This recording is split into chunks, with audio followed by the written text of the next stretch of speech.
Now, this was my yearbook and diploma when I went to Lincoln. We were the Fighting Terriers. That's right. The Terriers. Yes, that's what we was. Terriers are known for their fearlessness and tenacity. And that's what we were. Well, we had to be. Okay, you were fearless on the field. I heard everybody wanted to play y'all in football. Oh yeah. Across the state, we were very envied the school. Everybody wanted to beat Lincoln. Oh, yeah. You know, competition was always strong to play Lincoln High School out of Gainesville. You know, it was always because they wanted to see our band. Watch out now. Oh, yes. If the crowd was, let's say, in an uproar, something like that, the minute Lincoln hit the field, What you say? Yes, sir. it got attention. Yes, sir. They said it was a whole show from start to finish. Oh, yes, it From was. start to finish. Yes, but you're right. Terriers were fearless and feared. There was Howard in Ocala, they feared us. Lincoln Academy in Palatka, they feared us. Oh, yeah. Orlando. Mabang in Alachua. All those high schools, Tallahassee, all those schools feared us because we were so great during that time. And when we played, we went to Palatka and Orlando, we had to beat them twice.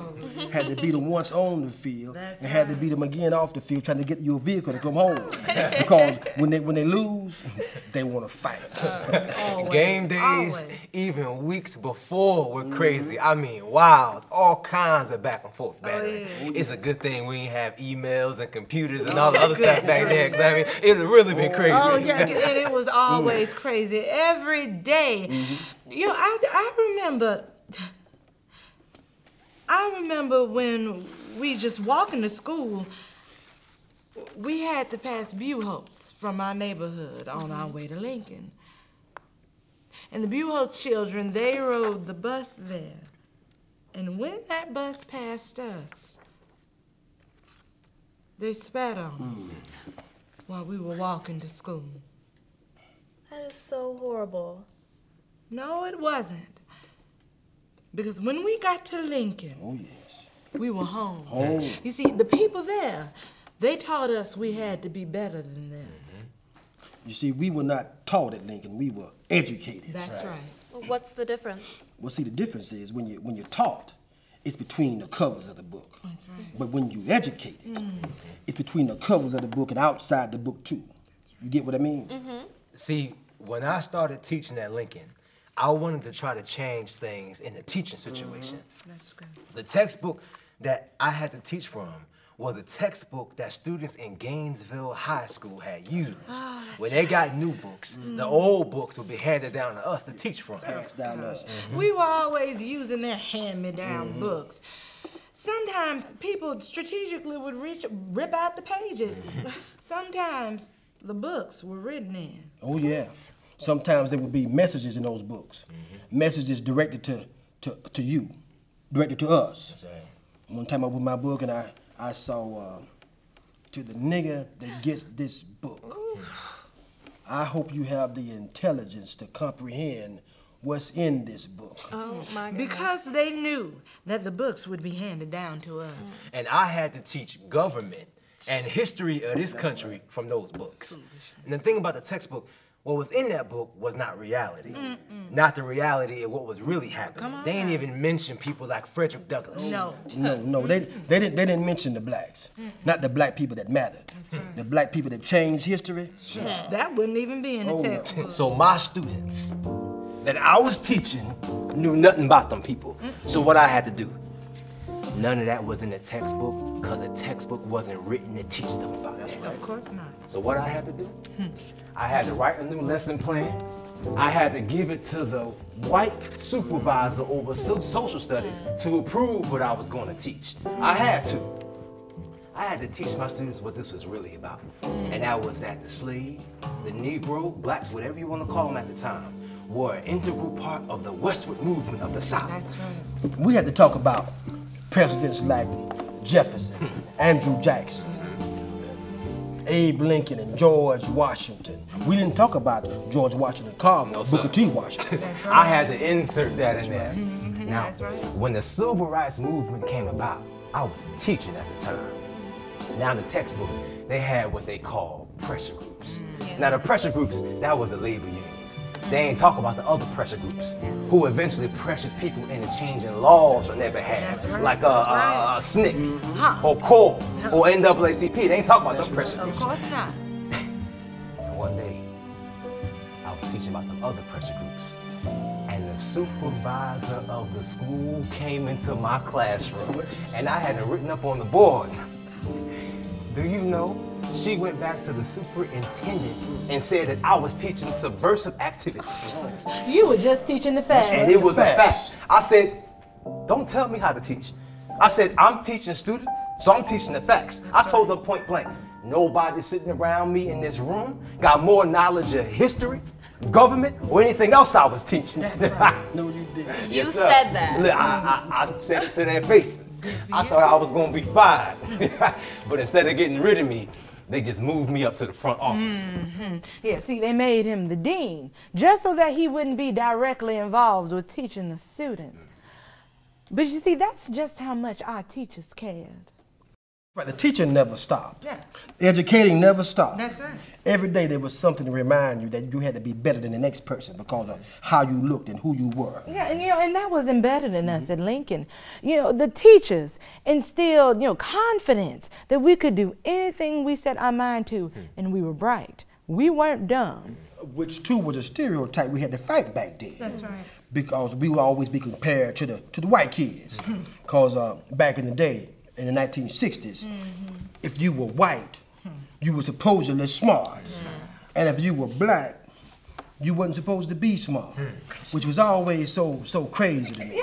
Yeah, because when Lincoln closed down and we were sent to different white high schools, I went to Gainesville High School. I got there and was shocked to see we were ahead of those students. We were ahead of those students. Yeah. See, all those years, it was drilled into us that the white kids were so much smarter than us. And we get over there to the white school and we find out we've been bamboozled. It really was a credit to the teachers, to how good they were.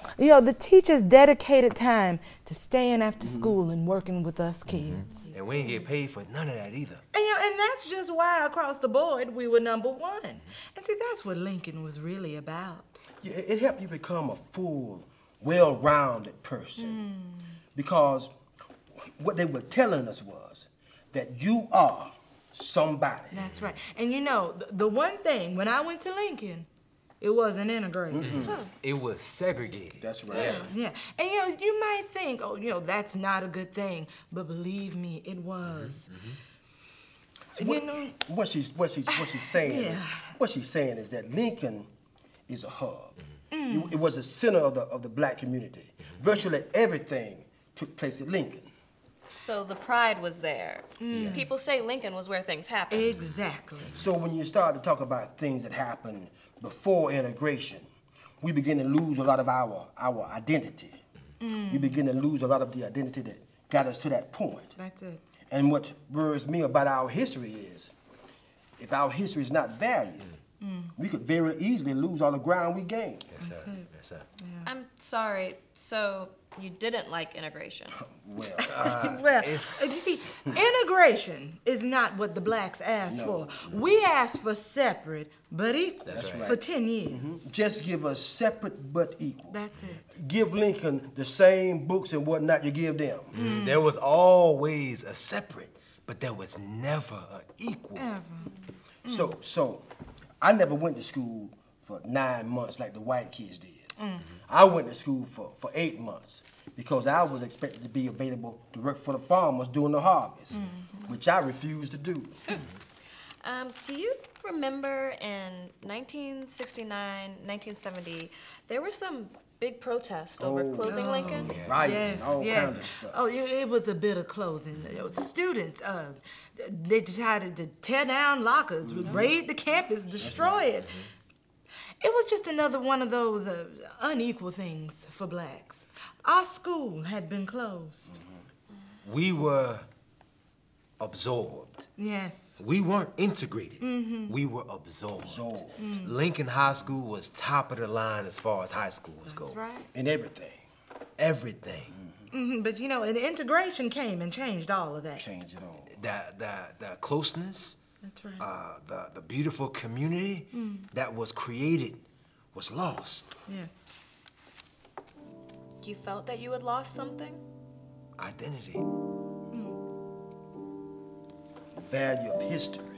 You know, just so many things, like respect for one another, family. We just lost so much in our time. I know time doesn't stand still, and you got to move forward and progress, yeah, but we just lost at the very core the fiber of what made us strong when we began to integrate schools. When I think back on Lincoln, sometimes even now, I'll shed some tears. Cause I just love being there. I'm a terrier.